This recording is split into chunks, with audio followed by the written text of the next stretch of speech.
Apa kabar kalian guys? Balik lagi bersama Mimin di sini. Kita akan melanjutkan cerita Nitian Zizun. Tapi sebelum itu kalian berterima kasihlah sama Bang Dani.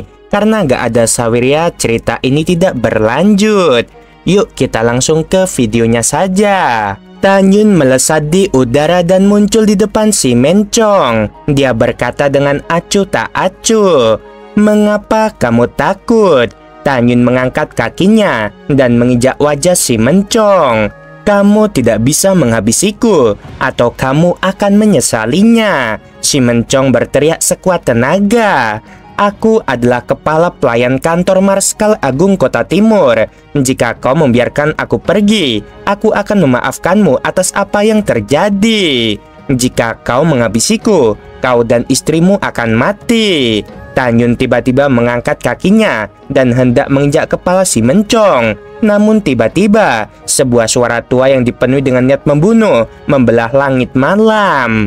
"Berani sekali kau, bocah kecil." Segera setelah itu, kekuatan suci bumi yang berwarna coklat dan setebal mangkuk menembus langit malam dan meledak ke arah dada Tanyun dengan aura yang mengerikan.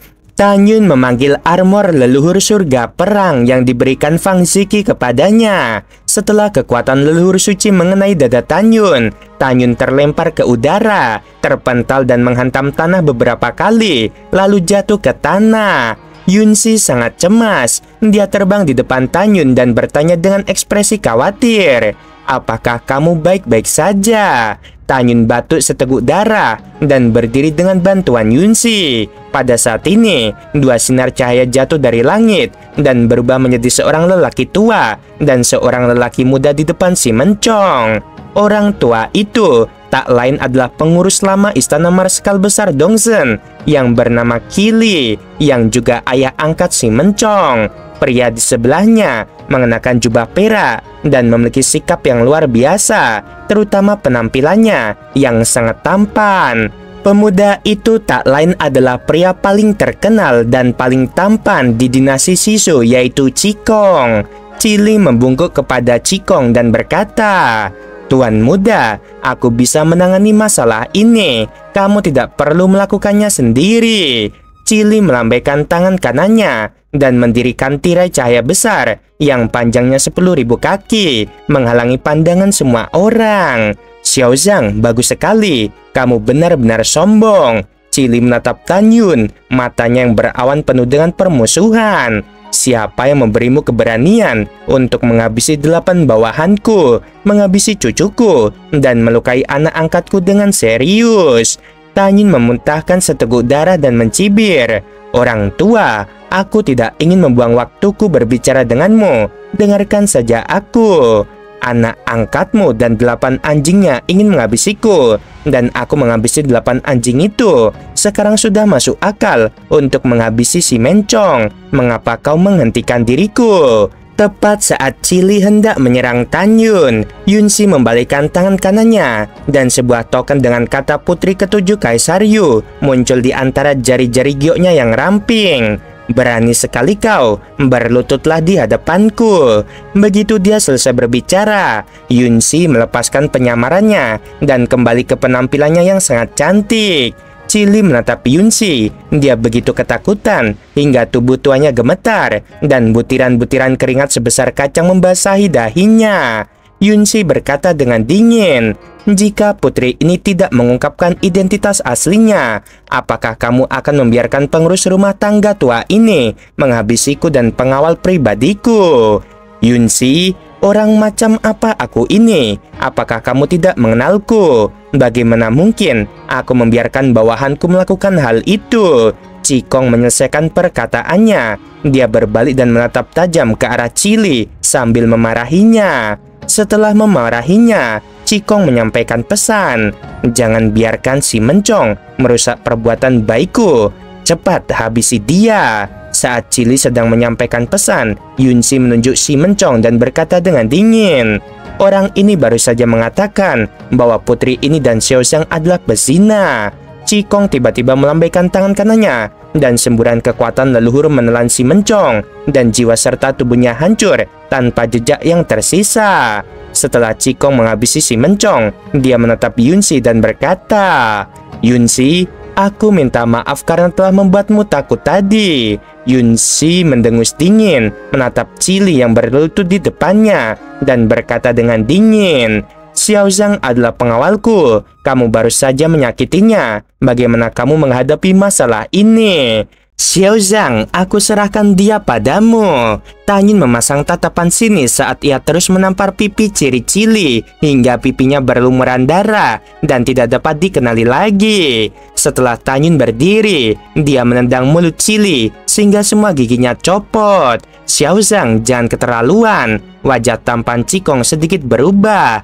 "Lagi pula, pengurus rumah tangga tua itu baru saja menyakitimu tanpa tahu bahwa kamu adalah orangnya Yunsi.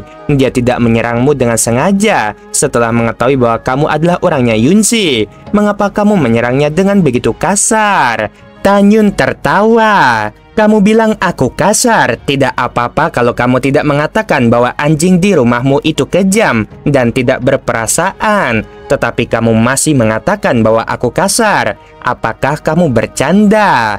Cikong menahan keinginan untuk menampar Tan Yun sampai mati. Dia menatap Yunsi dan berkata, "Yunsi, karena kita sudah saling kenal selama bertahun-tahun, tolong biarkan pelayanmu mengampuni Chili." "Cikong, dengarkan aku baik-baik," Yunsi berkata dengan dingin. "Pertama, Xiao Zhang bukanlah pelayanku, dia adalah teman baikku. Kedua, mulai sekarang, jangan panggil putri ini dengan nama langsung." Mendengarkan hal itu, Cikong tidak pernah menyangka bahwa Yunsi akan begitu marah setelah mendengarnya menyebut Tan Yun sebagai pelayan. Di tengah suara tulang patah yang mengerikan, tangan kiri Chili berubah menjadi bubur. Tan Yun menyingkirkan kakinya dan berkata sambil tersenyum, "Yunsi, baiklah, ayo kita kembali setelah mengembalikan uang sewa." Xiao Zhang sialan. Dia benar-benar memanggil Yunsi dengan sebutan yang begitu akrab. Cikong menahan amarahnya. Tan Yun yang berjalan berdampingan dengan Yunsi mengangkat alisnya dan berkata melalui transmisi suara, "Yunsi, 8 kesadaran ilahi telah mengunci kita." Yunsi sedikit mengernyit dan menyampaikan suaranya, "Cikong tahu identitasku. Bahkan jika dia punya 10.000 nyali, dia tidak akan berani melakukan apapun kepada kita. Mungkinkah dia dikirim oleh Wan Lao, penguasa pavilion Dewa Wan Bao?" "Ya, kemungkinan besar begitu." Tan Yun menyampaikan suaranya. "Mereka hanyalah orang-orang kecil di alam kaisar leluhur. Jangan ambil hati." "Oh, ngomong-ngomong, Yunsi, mengapa aku merasa Cikong tertarik padamu?"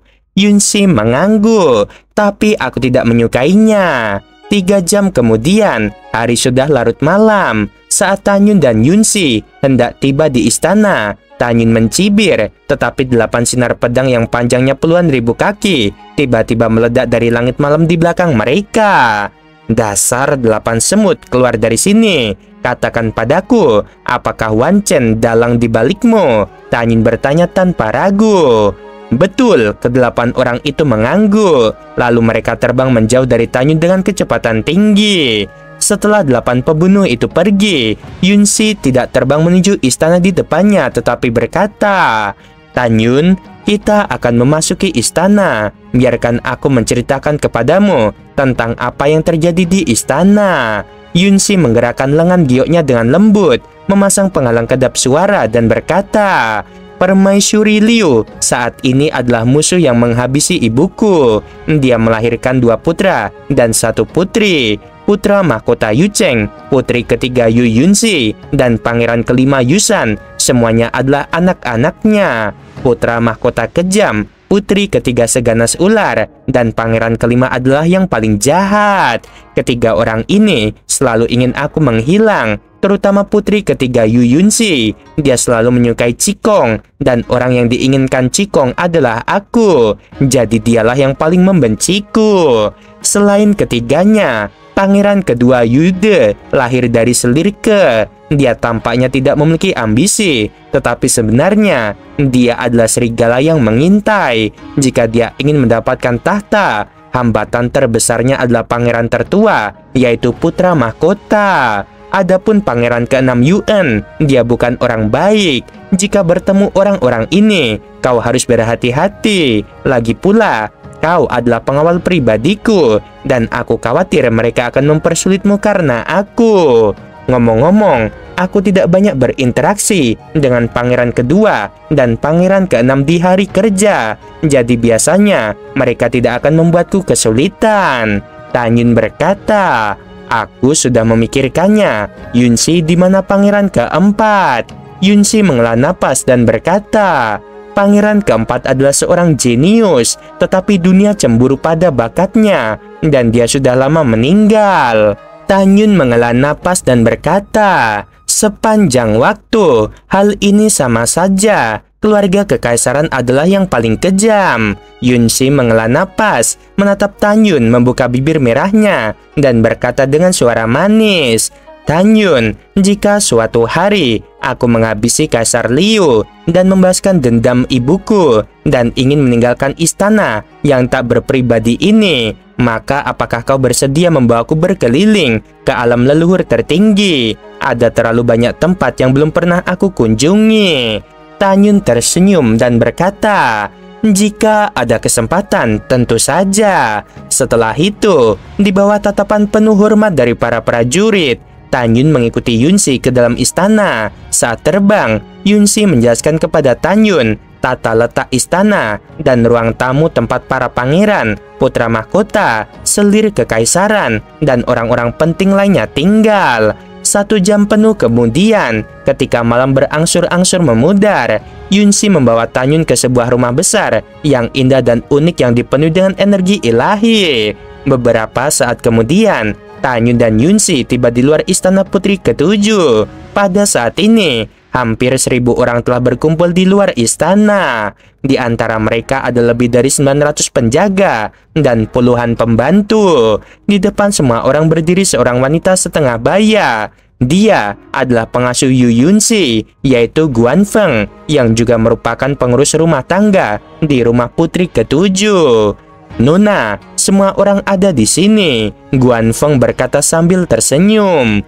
Yunsi berkata, aku mengumpulkan semua orang pagi-pagi sekali untuk memperkenalkan seseorang pada kalian. Namanya Xiao Zhang. Dia adalah teman baikku, dan mulai sekarang dia akan menjadi pengawal pribadiku. Mulai sekarang kita semua adalah keluarga. Kalian harus hidup rukun dengan Xiao Zhang. Apakah kalian mengerti? Semua orang berkata dengan penuh hormat. Bawahan mematuhi perintah. Semua orang pergi kecuali Guan Feng. Apakah ada yang salah? Yunsi melangkah maju dan bertanya pada Guan Feng sambil memegang tangannya. Putri ke-7, sekarang setelah kau kembali, kau harus pergi dan memberi penghormatan kepada ayahmu besok pagi. Dan jangan biarkan siapapun mencari-cari kesalahanmu dan membuat keributan tentang hal itu. Guan Feng memperingatkan. Setelah itu, Yunsi dan Tan Yun melewati satu demi satu halaman indah, berubah menjadi 2 berkas cahaya melesat ke langit, dan di saat berikutnya, mereka mendarat di puncak menara ilahi fantasi.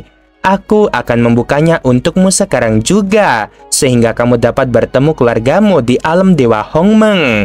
Tan Yun menjadi tidak sabar. Di bawah tatapan penuh harapan Tan Yun, Yunsi mengorbankan sebuah tanda. Dengan pikiran, seberkas cahaya dilepaskan dari token itu, meliputi sumur Changseng. Tiba-tiba, kekosongan beriak sedikit, dan aliran sinar cahaya warna-warni dari sumur Changseng melesat ke langit yang luar biasa indahnya. Tan Yun sudah terbuka. Kamu hanya perlu berbaring di sumur dan mengendalikan dengan pikiranmu. Maka kamu dapat melihat tempat manapun di alam semesta bawah yang ingin kamu lihat. Yunsi berkata sambil tersenyum. Alam semesta bawah di alam Dewa Hongmeng. Pada saat ini, angin kencang tiba-tiba bertiup di puncak gunung Dewa Hongmeng, dan pusaran besar muncul di langit. Terdengar suara gembira dari langit. Ayah, ibu, kakek, aku Yuner, cepatlah keluar. Pada saat ini, seluruh kota suci Hongmeng, termasuk puluhan miliar prajurit dan warga dewa, semuanya melihat Tan Yun. Mereka begitu gembira luar biasa. Mereka semua berlutut ke arah gunung Hongmeng. Pada saat ini, di puncak menara Dewa Fantasi, Yunsi mendengarkan suara yang datang dari sumur rakyat biasa. Dia dengan penasaran melepaskan indera spiritualnya untuk menutupi sumur dan melihat pemandangan para dewa berlutut di hadapan Tanyun. Jadi, Tanyun ini siapa? Mengapa dia dikagumi oleh banyak orang? Yunsi tampak bingung. Pada saat yang sama, beberapa sosok melesat keluar dari istana Dewa Hongmeng. Feng Jingru mendongak, menatap wajah Tanyun di langit. Air mata kerinduan mengalir di pipinya, dan dia berteriak kegirangan. "Yuner, anakku yang baik." Mata Tan Feng juga dipenuhi air mata. Lalu Tang Changchun tersedak. "Yuner, kamu adalah cucu kakek yang baik." Tanyun menatap orang tua dan kakeknya. Setelah tidak melihatnya selama 90.000 tahun, kakeknya tidak lagi energik seperti sebelumnya. "Yuner tidak bisa bersama kalian. Yuner tidak berbakti." Air mata Tanyun terus-menerus jatuh. "Yuner, ibu dan ayahmu tidak menyalahkanmu. Jangan salahkan dirimu sendiri. Melihatmu aman dan sehat, ibu, ayah, dan kakekmu akan merasa lega." Setelah Feng Jingru selesai berbicara, dia tampak cemas dan bertanya, "Nak, mengapa rambutmu semuanya putih?" "Bu, jangan khawatir, anakmu baik-baik saja." Setelah mengatakan ini, Tanyun menyapa ayah mertuanya dan ibu mertuanya. Pada saat ini, Feng Jingru berkata dengan panik, "Yuner, 10.000 tahun yang lalu, Yukin, King Cheng, Xiao, dan yang lainnya terlalu mengkhawatirkan dirimu. Jadi mereka naik ke alam leluhur tertinggi." Hati Tanyun hancur. Ia khawatir sesuatu akan terjadi pada istri dan tunangannya. Agar tidak membuat ibunya khawatir, Tanyun tersenyum dan berkata, "Jangan khawatir, ibu. Sekarang aku berada di alam leluhur tertinggi. Aku memiliki semua cara untuk menemukan mereka. Akan mudah bagiku untuk menemukan mereka." Pada saat ini, Ling Xia melangkah maju, menatap Tanyun dan berkata dengan tulus, "Ayah, kamu pernah membesarkan putrimu hingga dewasa, tetapi aku mengkhianatimu. Sekarang jangan khawatir, aku akan merawat kakek dan nenek dengan baik." Tanyun mengangguk dan berkata, "Baiklah, anak yang baik, ayahmu percaya padamu." Feng Jingru tiba-tiba teringat sesuatu dan buru-buru memanggil, "Yuner." Xianer dan yang lainnya berkata bahwa jika mereka tidak dapat menemukanmu setelah mereka naik ke alam leluhur tinggi, mereka akan pergi ke wilayah timur alam leluhur tinggi. Mereka juga mengatakan bahwa jika kamu kembali dan mengetahui bahwa mereka telah pergi, mereka akan memintamu untuk pergi ke wilayah timur alam leluhur tertinggi untuk menemukan mereka. Mendengar ini, Tanyun sangat gembira. "Baiklah, aku mengerti. Dan semua orang dengarkan, tidak seorang pun boleh naik ke alam leluhur tinggi untuk saat ini. Tunggu sampai aku mengatakan suatu hari nanti bahwa kalian boleh naik." Setelah Tanyun selesai berbicara, cahaya warna-warni dari sumur Changsen pun menghilang, dan wajah raksasa Tanyun yang kini berada di atas gunung Dewa Hongmeng menjadi menghilang. Setelah sumur Changsen ditutup, senyum di wajah Tanyun menghilang dan ekspresinya menjadi sangat serius. Yunsi awalnya ingin bertanya kepada Tanyun mengapa dia begitu pelin-pelan, punya banyak istri dan sebagainya. Tetapi dia melihat Tanyun yang ekspresinya serius dan cemas, jadi dia tidak tega untuk bertanya. Sebaliknya, Tanyun berkata, "Yunsi, kamu juga tahu bahwa aku berasal dari klan Dewa Kuno Abadi dan makam Dewa Pemakan Surga yang dikendalikan oleh dinasti leluhurmu kemungkinan besar berisi keterampilan yang ditinggalkan oleh leluhurku. Bisakah kamu membantuku mendapatkan kota memasukinya?" Yunsi mengangguk berat. "Baiklah, aku akan mengurusnya." "Yunsi, butuh waktu berapa lama untuk membuka makam Dewa Penelan Surga?" Tanyun bertanya. "Masih ada lebih dari 29.900 tahun lagi," kata Yunsi. Tanyun berpikir sejenak dan berkata, "Saat ini, aku hanya bisa menyusahkan tetua Daokun dari kuil Tianmen untuk membantuku menemukan mereka. Sebelum makam Dewa Pemakan Surga dibuka, aku akan berlatih keras dan meningkatkan ranahku." Yunsi berkata, "Baiklah, kalau begitu aku akan mencari orang kepercayaanku dan pergi ke kuil Tianmen untuk menyampaikan pesan itu." Kemudian, Yunsi pergi menemui seorang tetua. Orang tua itu adalah guru Yunsi, juga dikenal sebagai Dao-King Agung. Tanyun tidak dapat menebak ranah lelaki tua itu, jadi dia membungkuk dan berkata dengan tergesa-gesa. Xiao Zhang memberi hormat kepada senior. Dao-King Daojun mengangguk dan menatap Yunsi. Yunsi melangkah maju, meraih lengan Dao-King dan berkata, "Guru, aku ingin memintamu untuk pergi ke istana Tianmen secara langsung." "Apa yang akan kamu lakukan di kuil Tianmen?" tanya Dao-King Daojun. "Bantu temanku Xiao Zhang menyampaikan beberapa informasi," kata Yunsi. Dao-King Daojun mengernyitkan bibirnya. "Muridku yang terkasih, siapa gurumu ini? Apakah menurutmu gurumu hanya menjalankan tugas untuk orang lain?" Yunsi menjabat tangan guru Dao-King. Ini adalah pertama kalinya Tanyun melihat Yunsi bertingkah seperti anak manja. Baiklah, aku sendiri yang akan pergi ke sana." Dao-King menatap Tanyun dan berkata, "Anak kecil, katakan padaku, berita apa yang ingin kau sampaikan dan kepada siapa?" "Serahkan pada Dao-Kun dari domain bintang 4 seni," kata Tanyun. "Apakah Dao-Kun bocah nakal itu?" Dao-King bertanya dengan bingung. "Terakhir kali aku melihatnya, dia baru saja belajar berjalan. Sekarang dia adalah orang suci tertinggi dari wilayah bintang 4 seni." "Senior, apakah kamu mengenalinya?" Tanyun terkejut. "Tentu saja aku mengenalinya." Setelah Dao-Kun Daojun selesai berbicara, dia tiba-tiba teringat sesuatu, dan sedikit kesedihan muncul di matanya yang berawan. Kemudian dia kembali bersikap biasa, dan dengan sengaja mengalihkan pokok bahasan. "Baiklah, ceritakan padaku berita apa?"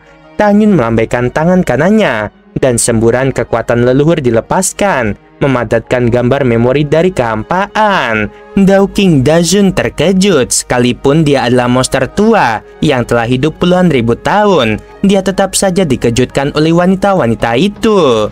"Anak kecil, apa hubungannya semua wanita cantik yang tiada tara ini denganmu?" Tanyun berkata dengan jujur, "Mereka adalah istri dan tunangan junior, dan beberapa adalah temanku." "Anak kecil, kamu benar-benar seorang playboy." Setelah Dao-King Daojun mengatakan ini, dia malah mengacungkan jempol pada Tanyun. Dao-King menatap Yunsi yang khawatir dan berkata melalui transmisi suara, "Muridku yang terkasih, anak laki-laki ini terlahir dengan keberuntungan dalam percintaan.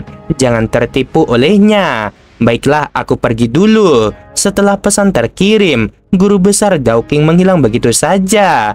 Selama 2 jam penuh, Tanyun berbicara tak henti-hentinya kepada Yunsi tentang apa yang terjadi dengan istrinya, tunangannya, dan Ling Xia. Setelah mendengarkan pengalaman Tanyun dan istri serta tunangannya, Yunsi menyadari bahwa dia telah salah paham terhadap Tanyun. Tanyun bukanlah seorang playboy. Yunsi teringat sesuatu, menatap matahari terbit dan berkata, "Oh tidak, waktu untuk memberi penghormatan kepada ayahku telah berlalu. Kamu harus menemaniku." Tanyun menanggapi dan mengikuti Yunsi keluar dari rumah putri ke-7 dengan cepat melewati istana kekaisaran yang besar dan menuju ke istana Kaisar Agung 95. Oke guys, sampai sini dulu episodenya ya. Dan mohon maaf nggak bisa tiap hari, dan untuk waktu penguploadannya pun nggak mesti ya, tergantung Mimin ada waktu luang atau enggak. Dan terima kasih lagi teman-teman buat Bang Dani ya. Kalau tanpa Bang Dani Saweria mungkin Mimin udah nggak semangat untuk ngelanjutinnya ya, karena memang kalau NTCZ ini tanpa Saweria Mimin nggak bisa teman-teman, asli. Dari AdSense-nya karena memang udah sepi dan begitulah ya. Jadi kayak tanpa Saweria NTCZ bukannya nggak bersyukur, tapi kalau kalian di posisi Mimin pasti bakal mengerti ya. Kayak waktunya untuk ngedit, buat teksnya itu nggak worth it sama sekali dengan hasilnya yang ya seperti itulah. Jadi tergantung banget dengan Saweria kalau untuk buat ini ya. Mohon maaf banget teman-teman. Oke, sebelum video berakhir, Mimin mau bilang sungguh membanggakan. Terima kasih.